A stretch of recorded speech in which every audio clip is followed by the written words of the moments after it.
there as a retirement account, as a college fund for me earlier on, whatever it may be. Do you guys get what I'm saying? Yeah. Plus, see, so notice, money, $10 a day, something small, $5 a day, $20 a day, plus time. That's what it looks like.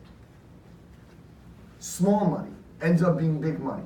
The reason why most people never take the first step of saving money is because they think they have to have a lot of money to start off with.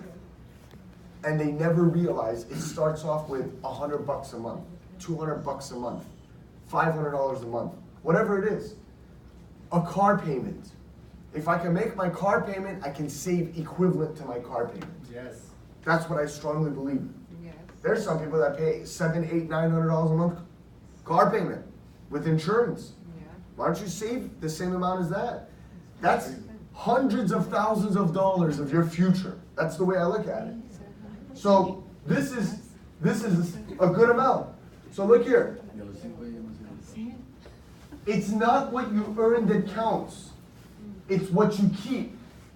A common characteristic, and I love this line, amongst wealthy people is that they're very conscious about their spending. They pay attention to where their money's going. So that's money plus time. Now if we talk about rate of return, plus interest, okay? How does money grow? Here it is. One of the most important discoveries in finance is the rule of 72. It shows you how to calculate the effect of compound interest with a very simple formula. So first of all, what is compound interest?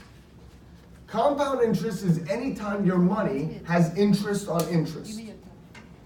So if I earn 4% today, next year I earn 4% on this 4% also.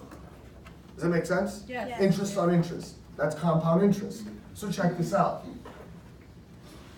You take the number 72 divided by the rate of return. It equals the number of years it takes to double your money. So, here, let's say we have 4%. 72 divided by 4 equals 18. So my money's going to double every how many years? 18 years.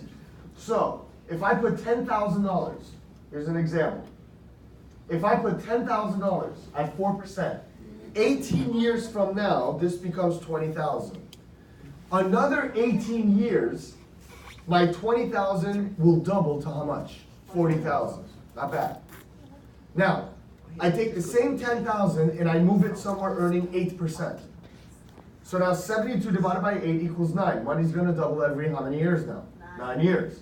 So 9 years later, 20. Another 9, 40. Another 9, 80. Another 9, 160,000. That's compounding interest. Now I go somewhere and I'm earning 8 and 4 combined, 12%. So 72 divided by 12 equals 6. Money doubles every 6 years now.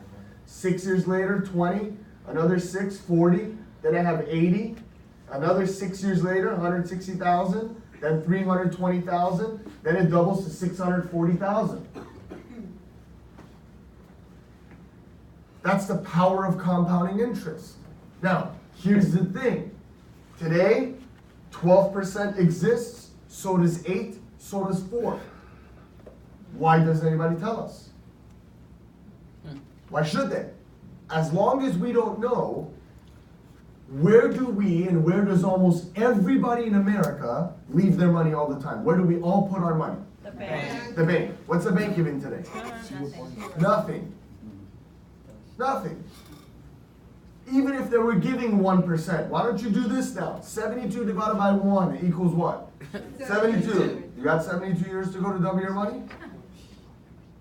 No. Nope.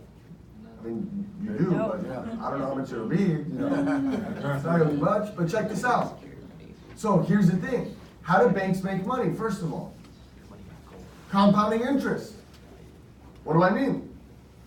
I put my $10,000 in the bank. They say, Johnny, we're gonna guarantee you 4%, which it doesn't exist right now, but let's just say 4%. They take my 10,000 and they invest it. Some were earning 12%. At the end, they make $640,000. How much did they guarantee in my account? 40. How much are they keeping? 600,000. Look, the difference between $10,000 and 4% versus 12 is $600,000. That's how they make money, compounding interest. Oh, you know what else compounds? Anything that has interest on it. Credit cards, car loans, home loans, they all compound. See, here's the thing. People who don't understand how money works, they end up working for money. People who understand how money works, they let money work for them. Again, wealthy people tend to spend time learning and understanding how money works. Yeah. They look for advice and solutions to get better returns for their money. I always wondered, what do the rich and wealthy know that everyday normal families like ours don't know? They know how money works. They know how to put their money to come work for them. Whether it's $10 a day or $50 a day or $100 a day, whatever it may be. But they know how to put some of that money to come work for them. Now, here's another example of how money works. When you save and invest, it's important to have a good rate of return. So, we'll look at two examples. Let's say example one. I save $100. My $100 earns 3% interest, so I make $3. But I have to pay 75 cents in tax. So I'm left with 102.25. Inflation, 3.5%. So I lose another $3.50 in value. So after tax and inflation, I'm left with how much? 98.75. How much did I start with? 100. How much do I have? 98.75, less. So I'm actually what? At 3% interest, I'm actually what? Losing money. Now, example two, same 100, but now I'm earning 5% interest. So I make $5. But because I make a little bit more money, I pay a little bit more in taxes. So I pay $1.25 in taxes. So I'm left with 103.75. Another 3.5% to inflation, so another $3.50. I pretty much break even. The lesson on this is you need to earn 5% or more in interest to beat taxes and inflation. So if inflation is 3.5%, your first 3.5% is just to beat inflation on any investment. Does that make sense? Yeah. That's why the 3% one almost breaks even. Yeah. Does that make sense? Yes. Money plus time, plus or minus rate of return, minus inflation, minus taxes. In 10 minutes, we just talked more about how money works. Does everybody need to learn that stuff? Yes. Heck yeah, you can't argue that. Listen, it's that simple. It's that simple. Oh, and if you want to talk about taxes a little bit, check this one out. Because here's what you can do. I'm just going to go out of order real quick. What if you could do this? Money plus time plus the return equals wealth. What if you can have your money put somewhere where with time you can only get pluses, you will beat inflation, and you don't have to worry about paying taxes? Okay, I know it's better. Check this out. Here's taxes. Why do I say that? Now a little bit more into now, let's take the knowledge and education to the next level. Look at this. On page 15, Benjamin Franklin said that nothing is certain in this world except for death and taxes. Well, check this out. On page 17 is the accounts and how they're all taxed. Okay? So notice up to now, we haven't talked about any specific company. We're just talking about what's out there. So here are all the accounts. This is how they work. Okay? They all fall under 3 different tax families. Tax now, tax later, tax advantage. So, here's how I look at it. What is our tax now accounts? Our tax now accounts are the accounts that almost everybody knows about these. Everyone's heard of them, knows about them, or has them.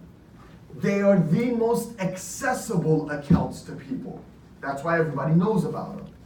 Hey, does everybody know about a checking and a savings and a CD account? Yes. Has everybody, do they know about it, or do they have stocks and mutual funds? Yeah. Because it's so accessible, because everybody knows about these, what IRS does, what government does is tax now, tax now, tax now, tax now, tax now. That's why the rich and wealthy keep the taxes and everybody else pays taxes all the time. Tax now, tax now, tax now. And this is where everybody puts their money, tax now. True or false? Yes. True. That's just how it is. A smaller group of people know about the next tax family, which is tax later. That means you're not paying the taxes now. Obviously, you're gonna pay taxes on your money when? Later. Okay. Does anyone in here have a crystal ball to know what taxes will be 10 or 20 or 30 years from now? No. So it's questionable. So, but what are these accounts? 401k, 403b, IRA, annuities, pensions. What are these? These are all retirement accounts. All of them, 401k, IRA, they're all retirement accounts. So, IRS says, your retirement account, you won't pay the tax on the money now, but you're gonna pay the tax on that money when you're retiring. And taxes could potentially, you think it's gonna stay the same, go down, or go up? Probably go up. Third tax family is where almost nobody knows about it, but only the rich and wealthy. Look at this, just look at this. Everyone knows about it, tax now. Smaller group know about it, tax later. Almost nobody knows about it, only the rich and wealthy, tax advantage. First of all, why does almost nobody know about it, only rich and wealthy? Because look at tax advantage, I'll just read you the first line. Tax advantage means you generally won't pay tax when you withdraw money from your account. It's a tax-free strategy. You have advantage on your taxes. It's exactly what it's saying. So what are these? It's a Roth IRA, it's a 529 college savings, a municipal bond, HSA, health savings account, life insurance, and long-term care benefits. You know what we do? You know what I learned here? I learned how to reposition some of my spending. I started with $100 a month. Today I'm saving well over $7,000, $8,000, $9,000, $10,000, $20,000 a month on regular because of my income, because I'm making good money. But what I learned here and what I teach people here is how to move their money from this side to this side. How to have more access to what rich and wealthy have, which is tax advantage. That's where I want to be. I want to put my money somewhere where I generally won't be paying taxes. Imagine that $300 a month. After 30 years, it's almost $500,000, correct? Would you rather have $500,000 tax-free or $500,000 get taxed? Tax-free. So if I'm gonna save invest, I wanna save invest in any one of these accounts. Now, the account, or what people are looking for pretty much in any saving or investment account is this. Everybody understand taxes, right? Pretty simple. Yeah. So, if you go to page 77, here's what it is. When I want to grow my money, I have to manage my money. I have to work on it. I have to manage the growth on my money. How do I do that? First, here's the challenge. Do I want growth or do I want to focus on safety? So do I want to put my money somewhere that's going to earn some small return, small interest, or do I want to put it somewhere where I'm going to have more growth for my money? So when you think about safety, most people think about what? Banks.